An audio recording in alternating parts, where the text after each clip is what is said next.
all of the weapons that Flutie has at his disposal. 3 cracks at it from the 2. And Mike Clemens slides under and has the touchdown. The pinball, Mike Clemens, 2 touchdowns tonight. You got to love, though, Mike Clemens. I mean, he catches this ball and gets initial contact right around the 1.5, 2-yard line and then crawls into the end zone. He gives you 110% all the time. And here it is again from one of the greatest players in the Canadian Football League. Watch this. First contact right there, and now he just crawls in that extra yard to get the ball into the end zone. Actually squirted through. He has a 1-yard touchdown and now a 2-yard touchdown with 3:52 remaining. Third quarter, the Argos are definitely in control of the ball game now. Yeah, it's really amazing. Mike Clemens, of course, the league's MVP in 1990 when he had 3,300 all-purpose yards that year, which was a CFL record. And then now on his team right now is Doug Flutie, who was the MVP for the next 4 years. So for 5 years, this team right here had the MVP award.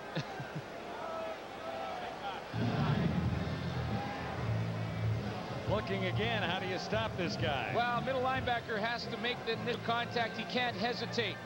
Ray Bernard, when you're down on the goal line, hesitate a little bit there, and that costs them the touchdown. Middle linebackers have to just shoot the gap and hope they're in the right gap. That time, that little hesitation gave Clemens a chance to squirt through.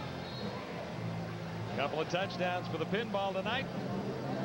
4 plays to cover 69 yards, and it didn't take long. 2:03, and Flutie has them in the end zone again. 32-16, Toronto on top of Ottawa. Well, you got the feeling that this Toronto offense was just ready to explode, and now Ottawa's got to try and stop the bleeding, get a drive of their own, and hopefully get some momentum back. This is Tommy Henry. Nice return out near the 50. Blaine the Matrician stopped them after a 39-yard return. Well, Tommy Henry's fired up. Comes over from Toronto last year, and he's had an interception for a touchdown tonight, and then helping out on the kick returns. You're going to get momentum back. The kick return is one of the best places to do it. Tommy Henry's doing everything he can to keep his team in this one. Out near midfield at the 54-yard line, Ottawa first down. Steve Taylor has quarterbacked the Rough Riders all night long with David Archer watching from the sidelines.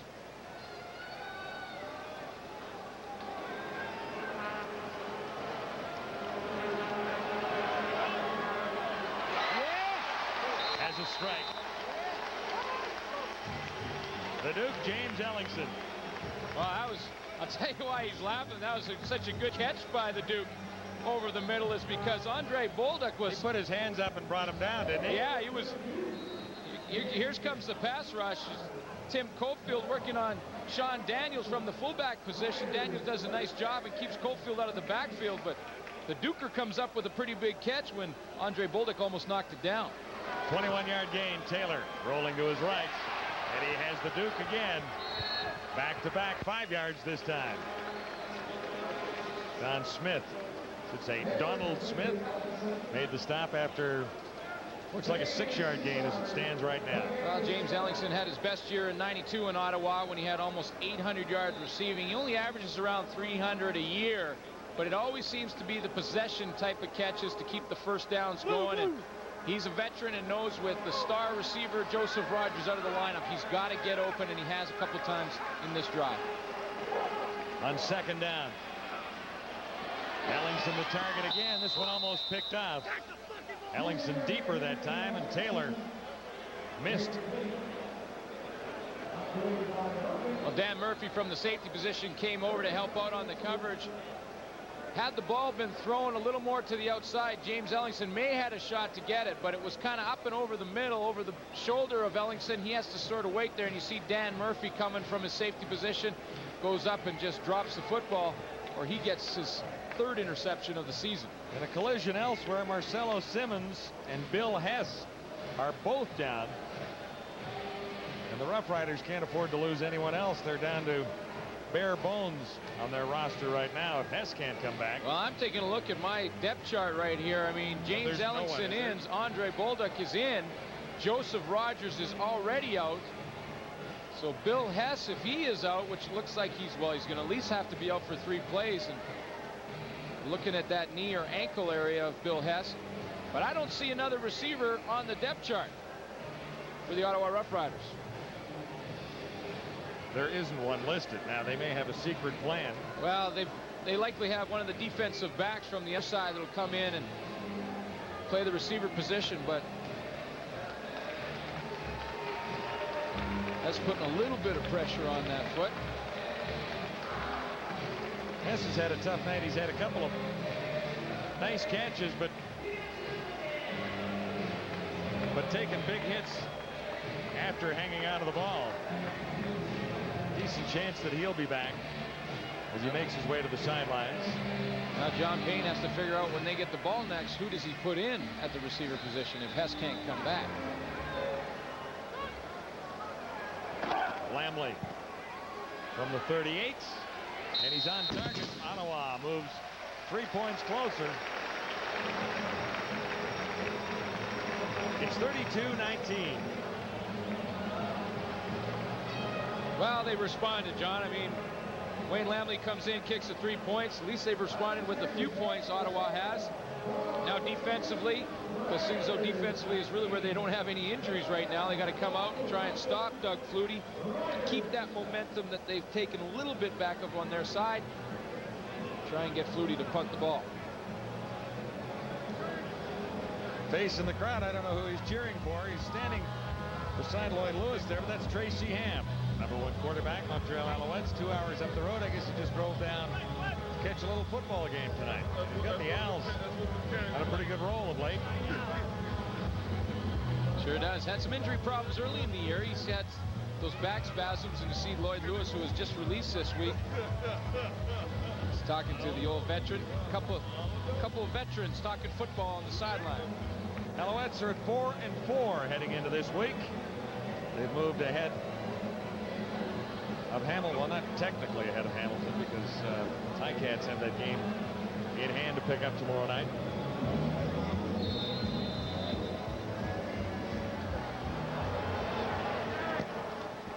Lamley's kickoff. Mike Clemens takes it this time. Love to watch this guy run, twists and turns. He's brought down at about the 33.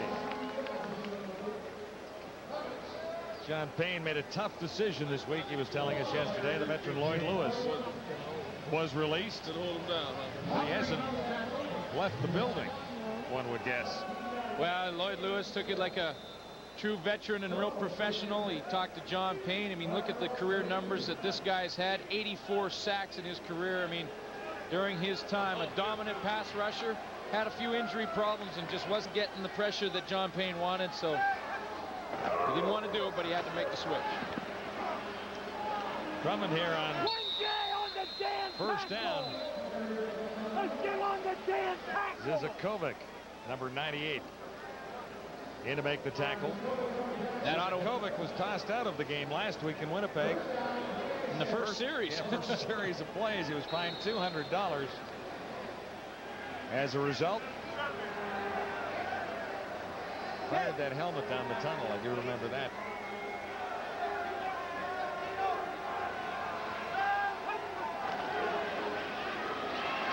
Little option to Drummond. Humphreys got over to trip him up. Number 23. Well, Robert Drummond is becoming a one-man wrecking crew against this Ottawa Rough Rider team, because he's getting 8-10 yards of crack, whether he runs the ball, takes a pitch, or runs a pattern.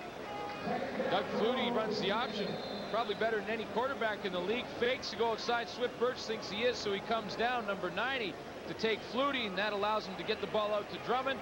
And then the safety all the way from the middle of the field has to come over and make the tackle, Jason Jacobus.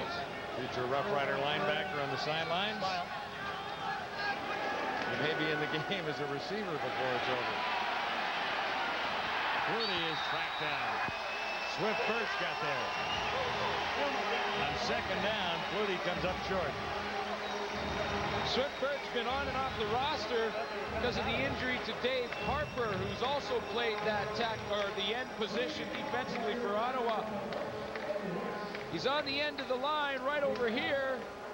It's going to take off and run. Excuse me, right there, number 90 in your screen right here. There, I got it right. Circle him right there. Now he takes off to the outside and runs down Doug Flutie with the help of Frank West from secondary. This is third down, a yard to go. Drummond has the first down across midfield and into Ottawa territory. Jacobitz made the tackle, and that is the end of the third quarter. As the Argos gamble and win, it'll be first down Toronto when we return for the fourth quarter to Frank Clair Stadium in Ottawa.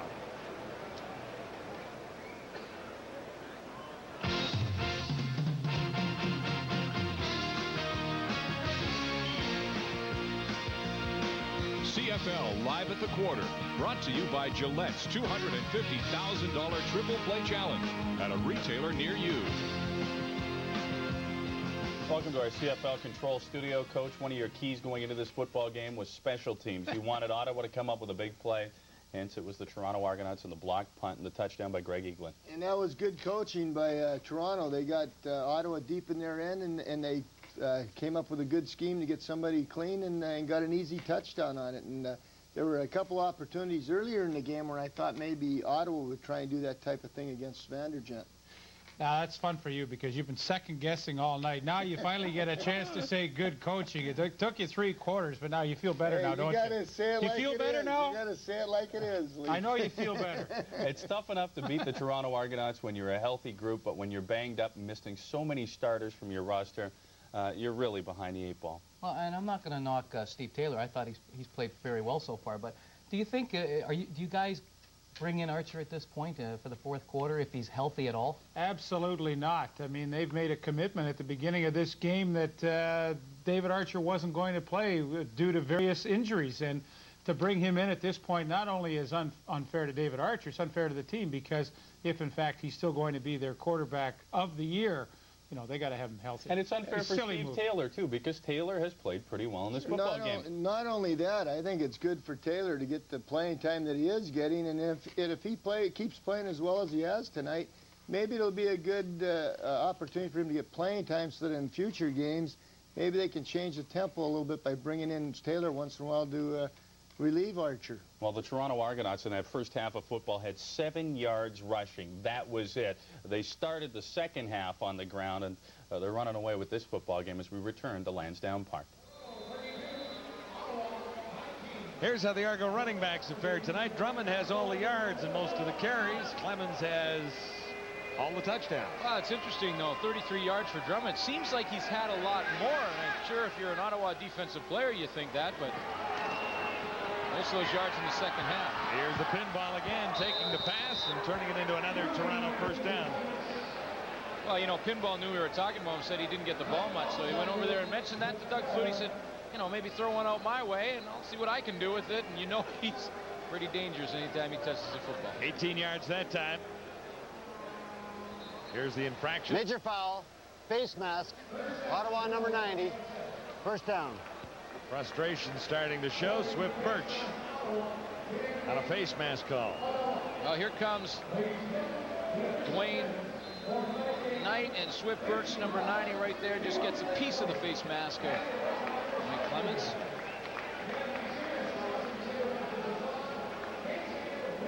And Mike Clemens, when he bends over, I mean, that's really all that Swift Birch can grab. I mean, a little difference in height, no doubt. Yeah. Just outside the 21, Flutie on first down. Retreats. And a chance for the interception. Not quite. Humphreys had an opportunity as Flutie dropped straight back and fired. Well, I'll tell you what, Leonard Humphreys did a nice job of coming off his man and helping out Dwayne Knight on the play. Dwayne Knight's responsible for coverage. Here comes Ray Bernard. They're in man-to-man defense. Dwayne Knight is number 44, but he jumps up, was beaten by Drummond, and Leonard Humphreys comes across and helps his linebacker out on the play. 2nd and 10. Argos at the Rough Rider 21.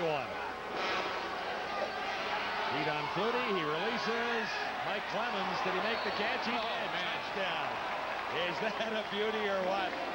Third touchdown of the night for the pinball, Mike Clemens. And this is a beauty. Well, he came in the league, or in this game, number 3 receiver on the team. I mean, not many times you'll say that Mike Clemens is number 3 receiver. But this is why. And Don Matthews loves to be able to put him out there and use him as that 5th or 6th receiver. Flutie throws it up. Now, he doesn't have a linebacker covering him. That's Frank West, the defensive back, number 5, who is in pretty good position. What a catch by Mike Clemens. That was beautiful. Pinball's third touchdown of the night. And that was the prettiest. The other 2 have been plunges from 1 and 2 yards out.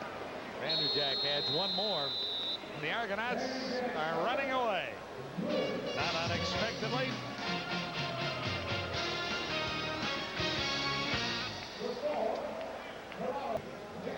The good ship Argonaut is sailing right along. That's for my beautiful wife, Diane. Hi, hon. My wonderful little daughter, Rachel. You know I love you. See you guys tomorrow. Our partner, Paul. What's up, buddy, Rose? I think he said hi to everyone tonight. The family's going to love this replay, because here's Mike Clemens right here, and he just takes it down the seam. Nothing fancy about the pattern. Frank West in pretty good coverage as he closes the distance right there. But watch the catch as Clemens is going down to the ground, right on his back, over the shoulder, and pulls that one down like the best of the receivers in the Canadian Football League. Remember, Clemens is a tailback. Didn't look like it on that play. He's got the biggest smile in football. There's no doubt about that. Henry and Gordon are deep. This is Henry. Oh! Big hit. Reggie Gibbons. Highlight reel. Tommy Henry. Highlight reel. You can hear that one all over the stadium. 14 yards on the return.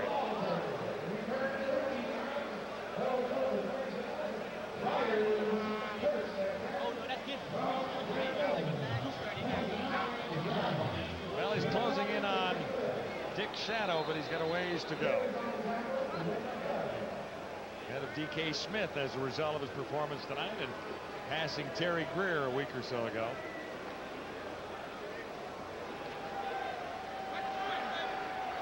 The Rough Riders in a deep hole. Steve Taylor for Robert Gordon, couldn't hang on. Wanted a flag, didn't get it. Adrian Smith was covering on Gordon that time. Well, you know, whether or not there was some pass interference, I mean, Adrian Smith gave Robert Gordon a little push in the back. I thought he timed it up pretty well. Robert Gordon's coming right down on the fly pattern. Little push there, but I don't think there was any interference. I think that Adrian Smith timed up his push pretty good, but whether or not Robert Gordon was interfered with doesn't really matter. He's got to come up with this catch. His quarterback's taking a pounding from Tim Cofield. He's got to make that catch. 2nd and 10 Ottawa. Taylor stands in, and Hinchcliffe couldn't make the catch. Tight coverage by Donald Smith. Talk about a defensive back who's had a pretty good football game. Donald Smith has a couple interceptions tonight. Pretty nice knockdown on 2nd down right there to end that Ottawa drive. He's a good cover guy. Was in Memphis last year. Had 5 interceptions with Memphis. And real good cover guy and a smart. Shutting it down. A real smart defensive back and really likes to play those zones because he knows how to pattern read. That's just reading what patterns are coming at him, reading the quarterback and jumping on the ball. Lamley with kick to Jimmy Cunningham standing at the Argo 40. Lamley at his own 15.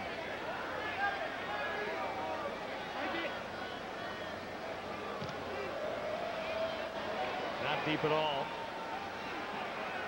And no play for Cunningham. So the Rough Riders close at halftime. Not close anymore. They're down by 20 for the Argonauts on home turf in Ottawa. If you want full office suite power at a word processor price, look no further than Corel WordPerfect Suite. Corel WordPerfect Suite includes an exceptionally intelligent word processor, an award-winning spreadsheet, amazing presentation graphics, plus business graphics and utilities, hundreds of fonts and thousands of clip art images. Corel WordPerfect Suite delivers office suite power at a word processor price. The definition of radical. To depart from the norm. To stand up for what's important with courage and passion. the definition of Canadian, not American. It's time to stand up and get passionate about your country, its traditions, its future. One of these great traditions is football played the way it was meant to be, radically Canadian. The Canadian Football League. It's hard-hitting, it's longer, wider, faster football. Every game is an event, a party.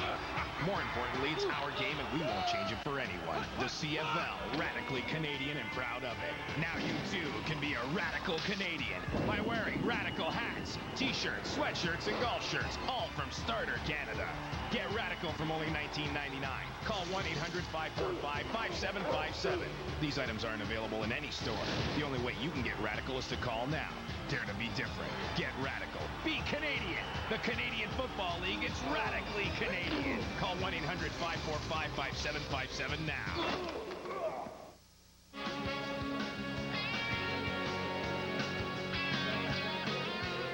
Let's check out Flutie and see where he's gone with the aerial attack tonight. Good on 18 of 32, 320 yards. Another ho-hum night. Wow, dominant over the middle and to the right side. And guess where Tyrone Williams has lined up tonight? Slot back into the right side. So that's the reason for that dominance. I'm buying you a ticket on the Ferris wheel right after the game. Let's go on the roller for a little coaster. spin.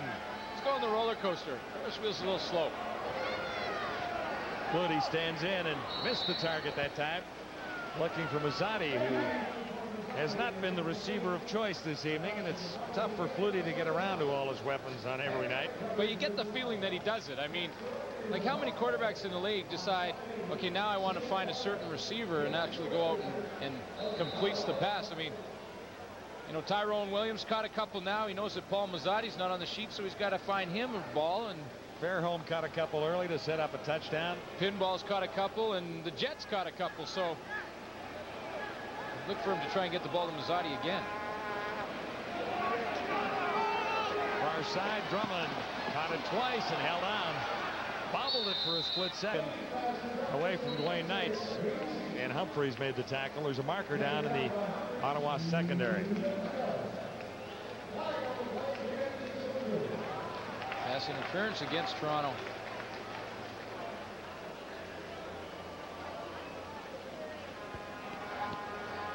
Forward pass interference. Toronto number 18. Repeat, second down. You saw Fairholm was standing right beside the official trying to get the exact explanation as to what he did on the play.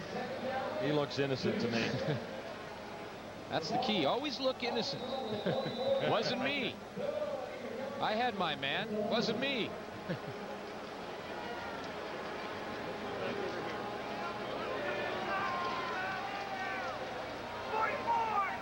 Mazzotti to the near side. Argo's looking at 2nd and 20. Flutie unloads in a hurry for Cunningham, far side. Didn't get the block he needed to escape Dwayne Knights, who's been active in the Ottawa defense tonight. Made the stop that time. You know, talking to Don Matthews about Doug Flutie, you look at the numbers in 1996, the projections that he has going over the course of the season. Took two guys to do that, Barnes and Holloway in '84. That was a pretty good combination, wasn't it? Well, he's on pace to have another 6,000-yard passing season. 3 quarterbacks have ever done that in the history of the league. Henry and Gordon are deep. Got away from both of them. Now Gordon tracks it down, leaves it for Henry.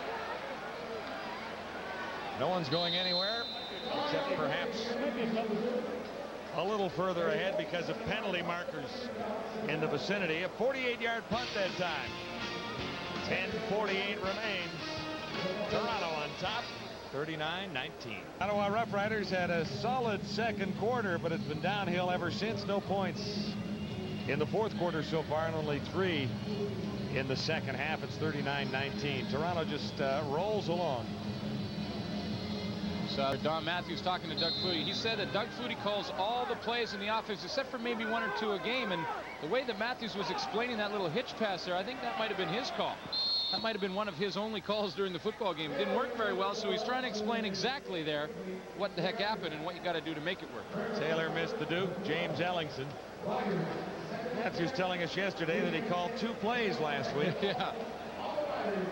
Flutie called the rest. The 2 plays Matthews called were 2nd and 1 and a 3rd down gamble, I think. 3rd down for gamble. 1 yard. Yeah, it was about a half a yard on the second one. And he got both first downs and said, hey, I'm perfect in my play call. He just likes to let Doug Flutie. He knows he has great knowledge of the system and just wants to let him go ahead and call his own plays. Robert Gordon made the catch far side. It'll be interesting to see the spot. He's short of the first down. There's the latest Ottawa Rough Rider injury. And when things aren't going very well, on a night when you lose all of these players, Bill Hess now, the running back for Field Greer, Joseph Rogers, the #1 receiver, and you started the game without your #1 quarterback, David Archer, although Steve Taylor really got them off to a fairly good start moving Ottawa. But he hasn't been able to respond without the weapons that he needs in his offense at all.